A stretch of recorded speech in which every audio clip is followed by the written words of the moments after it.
Assalamualaikum warahmatullahi wabarakatuh.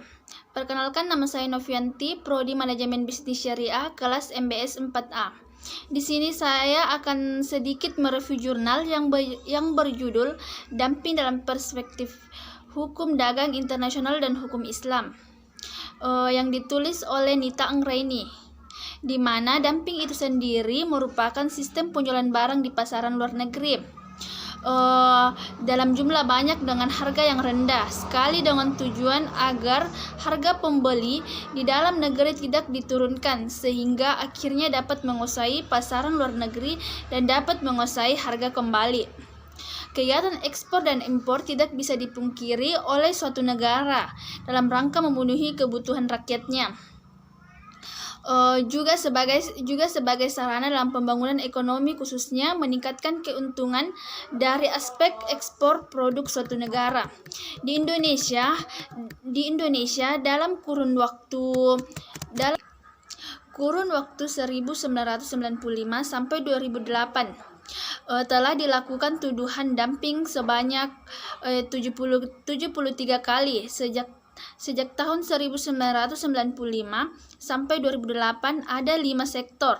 Berdasarkan data tersebut, praktek dumping merupakan praktek yang sangat sering dilakukan oleh sebagian negara, baik dari negara berkembang maupun negara maju.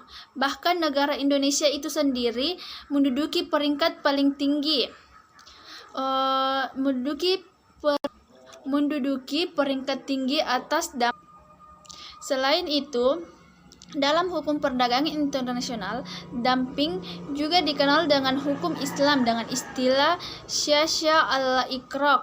Praktek dumping dalam perspektif hukum Islam, perdagangan internasional, dan dalam perdagangan hukum Islam.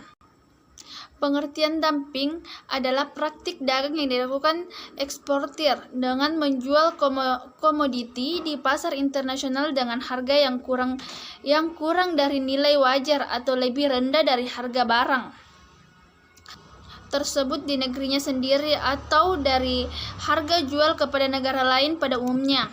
Para ahli ekonomi umumnya mengklasifikasikan dumping dalam 3 kategori.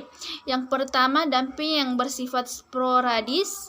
Yang kedua, dumping yang bersifat menetap. Dan yang ketiga, dumping yang bersifat predatory. Yang pertama, dumping sporadis adalah dumping yang dilakukan dengan menjual barang pada pasar luar negeri pada jangka waktu yang pendek dengan harga di bawah harga luar negeri pengekspor atau biaya produksi barang. Yang kedua, dumping menetap. Yang ketiga, dumping predatory. Dumping predatory terjadi apabila perusahaan untuk sementara waktu membuat diskriminasi harga tertentu sehubungan dengan adanya para pembeli asing. Dumping dalam perspektif hukum WTO. Persaingan bisnis yang tidak sehat, diskriminasi harga. Ada ketentuan yang menyebabkan praktik dumping dilarang. Pada dasarnya, dumping dilarang karena selalu dapat merugikan perekonomian negara lain. Yang kedua, dumping dalam perspektif hukum Islam.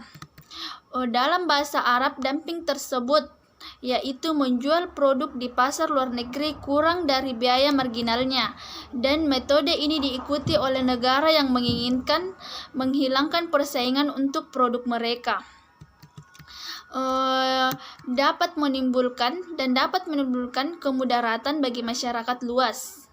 Dampak dumping bagi industri dalam negeri negara pengimpor antara lain, yang pertama yaitu diskriminasi harga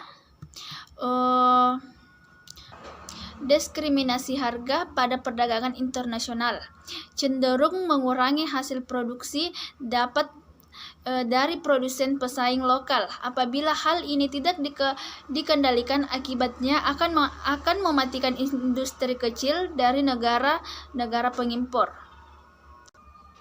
Baiklah, itulah tadi sedikit materi jurnal yang saya review. Kurang lebihnya mohon dimaafkan. Assalamualaikum warahmatullahi wabarakatuh.